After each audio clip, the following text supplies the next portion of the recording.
दोस्तों, पति ब्रह्मचारी के आने वाले ट्रैक में कहानी एक ऐसे मोड़ पर पहुंचने वाली है जहां सिर्फ ड्रामा नहीं होगा बल्कि टूटे रिश्तों, अधूरे सपनों और सच्चे प्यार की टक्कर देखने को मिलेगी। सोचिए उस इंसान के बारे में जिसने अपनी जिंदगी का सबसे बड़ा सपना सिर्फ इसलिए दफना दिया क्योंकि जिस पर उसे सबसे ज्यादा भरोसा था उसी ने उस पर भरोसा नहीं किया। और अब वही सपना एक बार फिर दस्तक देने वाला है, लेकिन इस बार वजह है किसी की आखिरी इच्छा। सूरज का वो सच जो सालों से सीने में दफन था।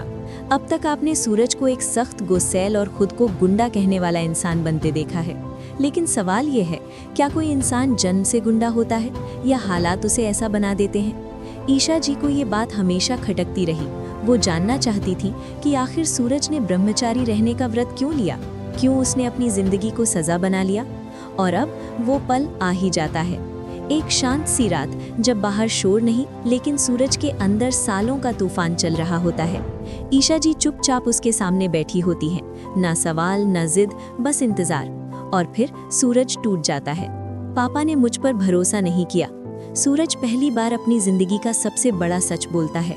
वो बताता है कि उसका सपना था IAS ऑफिसर बनना, देश के लिए कुछ करना, सम्मान की वर्दी पहनना, लेकिन उस सपने के रास्ते में सबसे बड़ी दीवार उसके अपने पापा बने। उन्होंने मुझे गुंडा कहा कि मैं कुछ नहीं कर सकता। सिर्फ बाबूजी थे जो मुझ पर भरोसा करते थे। सूरज की आवाज़ कांप जाती है। वो कहता है कि उसने खुद से एक वादा किया था कि जब मैं IAS ऑफिसर बन जाऊंगा तभी अपना ब्रह्मचारी व्रत तोड़ूंगा, लेकिन वो दिन कभी आया ही नहीं। जब सच्चाई हार गई और ताकत जीत गई, सूरज ईशा जी की तरफ देखता है और कहता है, इस दुनिया में सच्चाई का नहीं ताकत का राज चलता है, इसलिए मैं गुंडा बना और अब हमेशा गुंडा ही रहूंगा। ये सुनकर ईशा जी का दिल कांप उठता है। वो जानती है कि ये आदमी बुरा नहीं है, बस टूटा हुआ है। ईशा जी की उम्मीद का दीपक। ईशा जी धीरे से कहती हैं, अगर सपना अधूरा है तो क्या हुआ, चलो हम दोनों मिलकर IAS की तैयारी करते हैं। ये सुनकर दर्शकों को लगता है शायद अब सूरज बदलेगा, लेकिन नहीं, सूरज साफ इनकार कर देता है। आपका सपना अभी जिंदा है, मेरा सपना तो कब का चकनाचूर हो चुका है।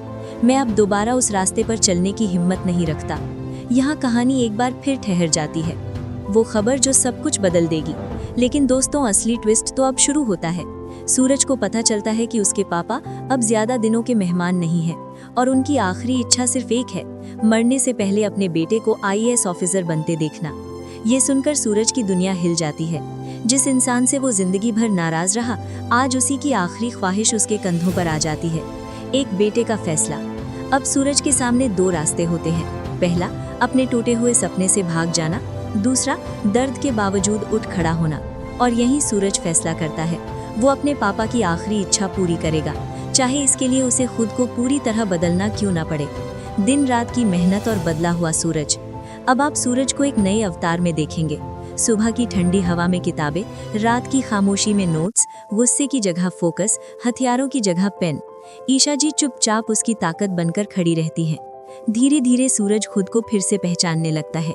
IAS सूरज और टूटा ब्रह्मचारी व्रत। और फिर वो दिन आता है, सूरज IAS ऑफिसर बन जाता है। पूरा परिवार हैरान, दुश्मन सन, गुलाब सिंह और बंदिया के पैरों तले जमीन खिसक जाती है। लेकिन सबसे बड़ा झटका तब लगता है जब सूरज सबके सामने अपना ब्रह्मचारी व्रत तोड़ते हुए ईशा जी को अपने सीने से लगा लेता है। ये सिर्फ प्यार नहीं, ये उसके अधूरे सपने का पूरा होना है।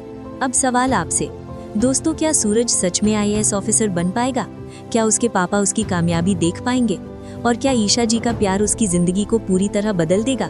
अपनी राय कमेंट में जरूर बताइए और हमारे चैनल को सब्सक्राइब करना ना भूलें।